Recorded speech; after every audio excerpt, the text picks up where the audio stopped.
Hello everybody, welcome to my channel. I'm Deb. My channel here is about mental health. I had it called Life in My Lane, but something didn't feel right about that, so I just took the name off, and what you see is Debbie W. 71, I think. But anyway, like I said, this channel is about mental health, and I go to therapy 3 times a week. So we did an exercise, and honest to God, I can't tell you what the exercise was, but they gave us a whole list of things to do that we could do just to, get through the group. We said you can write a letter to somebody who's passed away, who's alive, whatever. I said we could color, we could draw, whatever. So I chose to write a letter, and I'd like to read that letter. So this is to 2 of my sons who passed away, and it was back in 93 and 2000 that they passed away. So it's been a long time, but still, I get in my feels about it. So I wrote a letter to them. It says, Dear Devin and Aaron, the day you left me I was lost. I turned to alcohol on both occasions. Aaron, you left in 1993 at just 19 months old. The doctor said you may last a year or less, but you showed them and you lived over a year and a half. You were a strong little man, even though you suffered from your ailments. We loved you dearly, and we miss you every day. Devin, you, my son, made a very big impact on my life. You taught me how to love unconditionally. The schools treated you as you were stupid, but found out what I already knew, that you were very intelligent. When you were 7.5, they put you in a regular school, and in just a year and a half, you showed your intelligence by going from kindergarten level to halfway through 5th grade level.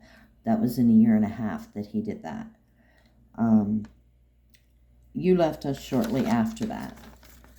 You both took a piece of me when you left, but left me with so much knowledge. Love can be unconditional. You taught me that just because a person is different, it doesn't make them any less of a person. You both made me feel loved and needed. My childhood wasn't great, and I swore I would not raise my children the way I was raised and treated. We all, me, brothers, sisters, and anyone who knew you, miss you with all of our hearts. We will never forget what you taught us and the love you gave us. You're my 2 angels. I'll never stop loving and missing you. So that is the letter that I wrote, and I got a lot of good feedback on it. So obviously my writing skills aren't as bad as I thought, or my brain isn't as bad as I thought. That was a short letter, but I'll talk about my issues. From my son's passings, after that is when all my symptoms started to show. I would tell you that I have bipolar, that I have generalized anxiety disorder and social anxiety, possibly BPD. Not 100% sure about that, but yeah, they're the main ones. And did I say PTSD? Okay, let's go over this again. Bipolar, PTSD, generalized anxiety disorder, and social anxiety disorder, and possibly BPD. But I take my meds every day, which is a whole lot of meds for all those disorders. I'm not ashamed of my disorders. I'm not ashamed of who I am, because I'm becoming a better person. I've been in treatment for almost a year now, actually. In March, it'll be a year. I've gone to hospitals well, I've been in one hospital, and then I went to different places. I've moved 5 times in a year. Um, I'm finally in an apartment with a roommate, and it's our place, and it's not like a treatment center like the rest of them were. Um, I was in the hospital for 2 months straight. First 2 weeks, I would not come out of my room except to call my daughter. Um, they had to bring my food, my meds. The doctor had to come talk to me in my room. My therapist had to come talk to me in my room. They would bring me stuff to get a shower. I would eat a little bit. I would take a shower, and like I said, go call my daughter in the evening time. And that's all I did. I read some books. I sat and, well, didn't sit. I laid in bed for those 2 weeks, and I don't know if I was hallucinating, but I was making up stories in my head, just to keep my mind from making me crumble. And then after that, I was in there for 2 months, and I came along pretty good. They got my medication straightened out. They got my diagnosis straightened out. Then I went to a place where I stayed for 3 months, and they helped, and that's when I started my therapy, my 3 times a week, and I'm still there. That was like 8 or 9 months ago. Then I went to another place that I was only there for a month. Oh, the place I stayed for 3 months, they helped you with your medication. They made sure you knew what it was. They made sure you knew what it was for. Then the place I went for a month, they held your medications, and you would just take them when you were due. And of course, you would have to tell them what it was for.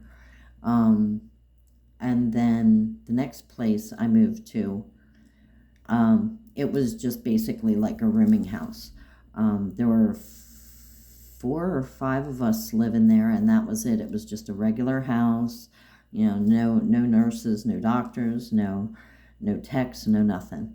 Just we lived until we found places to move. And I'm in a small 2-bedroom. I have a roommate. He's really nice. And my friend stops in all the time, and every now and then stays here with me. I'm still going to that therapy, and I love that therapy because they keep your mind going. Now, today wasn't a great day for me because I had a hell of a time sleeping last night. Didn't get to sleep till about midnight-ish, and I had to wake up at 5:30 to get ready to go. So what I did was I made it through the first hour, and then I slept for 2 hours on the couch that they have there in the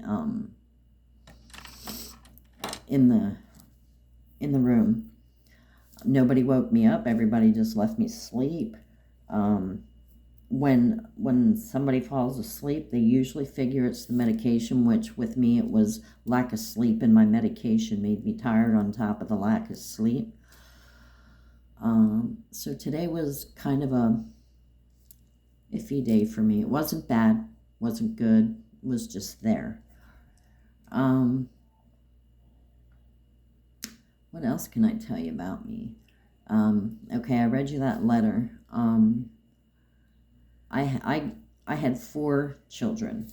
2 of my boys were born with cerebral palsy, and they passed away, of course. When my second one passed away, that's when all of my symptoms started coming out, all of them.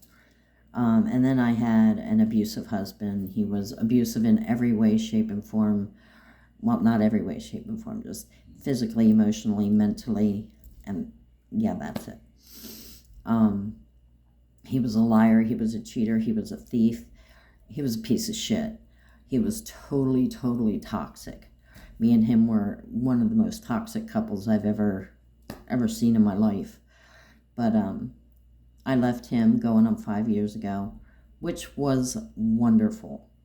I've been doing, I had my bad time and went into the hospital, but now that I'm almost 5 years into being away from him and I'm going to therapy and I'm taking my medication, I am doing good.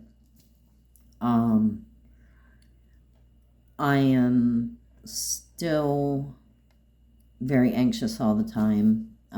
I get a little paranoid that people are against me, I guess. Let's see. I'm getting stronger as far as I'm not letting people's words hurt me. I'm not letting. I'm fighting. I'm fighting mad. Let's put it that way. I just want to feel more normal. I want to be happier. I want friends. And that's things I didn't want before. I never, from the time I was 17, didn't have friends. I wasn't allowed. I wasn't allowed to see my hair. I wasn't allowed to do this. I wasn't allowed to cut it. It was supposed to stay long. I wasn't allowed to wear makeup. I wasn't allowed to look people in the eye. And that's all that stuff I just mentioned is stuff I can do now that I'm away from him. Very, very happy to be away from him. I have a son and I have a daughter that I'm very proud of both of them. My son has his family. He's wonderful, and they are a wonderful family. And my daughter is living her best life. That's all I can say. I did something which I made a video of that I didn't think I could do. I went on a trip all by myself. I flew on the plane. I went to the right place. I got to see a very, very wonderful man sing his songs from his solo career. And that's Messer, Mitch Grassi from Pentatonics.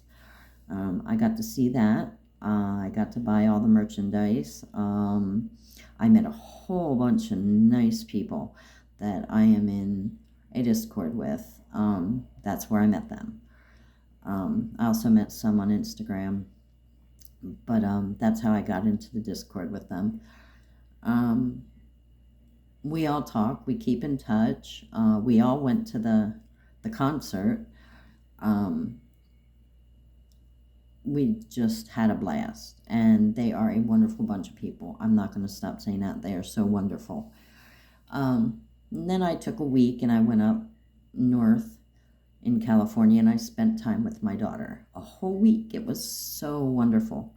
It was great to see her. It was great to hug her. It was great to just be around her and her wonderful boyfriend. And, we did things that I don't usually do. I don't go out running around, and she had me out running around a lot. And it was fun. It was fun. And we even got a tattoo together. I got mine right here. See, I can't get my hand turned right. Like that. And then she got hers down on her ankle. I'm going to be working on getting more tattoos. That's another thing that I wasn't allowed to do, is get tattoos. But I'm working on it. I got one back here a couple of years back after me and the husband split. And that's something I wouldn't have been able to do if I was with him. I wouldn't have been able to do this one. I have about 4 or 5 more that I want to get. I'm going to get, they're going to be surprises. I'll show y'all when I get them.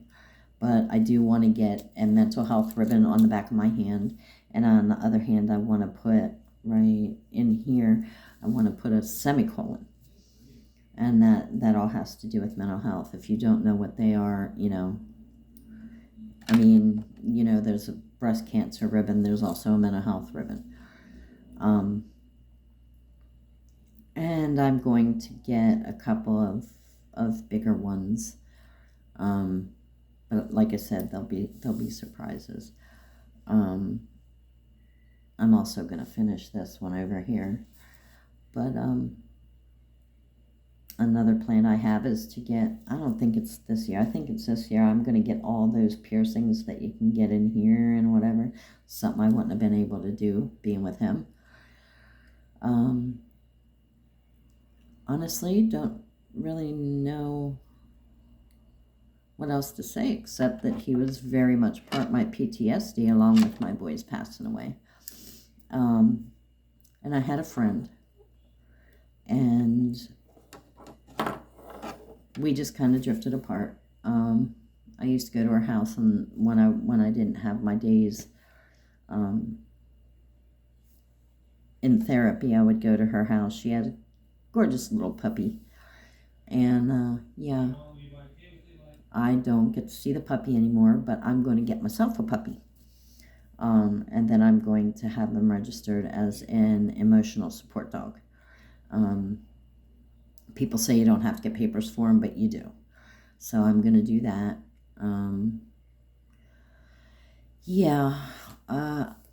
Don't have too many friends, but the ones I do have are very, very, very special.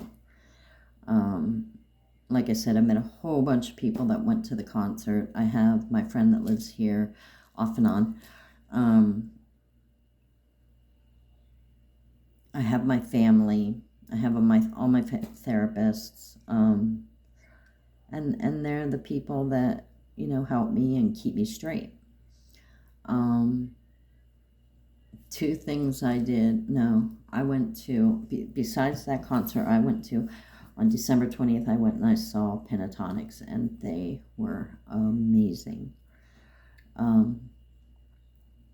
I do something that I don't know if everybody will know. It's called dissociation. It's like you blank out and you don't remember some things. That goes with my anxiety and my paranoia. I had 10,000 people sitting behind me, and I don't like people behind me. It's just a trust thing. It scares me. But I went to that concert, and I was sitting right up near the stage, had all those people behind me, and I made it. I did it. And that's one thing that helped me to be able to go to the concert out in Los Angeles. Oh yes, I don't know if I told you, the concert was in Los Angeles, and that is a scary town. Holy crap. I didn't realize how scary it was. So yeah, there's a bit about me, and mostly, it's just recent stuff, and about my boys and whatever, but I just want people to know about me and what's going on with me and what I'm doing. That way maybe, I can help some people. One person. If I could help one person, that would be wonderful. But, okay, like I said at the beginning, if you could please like, subscribe, comment, maybe even share this, I would appreciate it. I really would like to get this channel going and come up with a name. But for right now, it's just Debbie. Okay, so you all take care. I'm going to end this here, and I'll see you soon.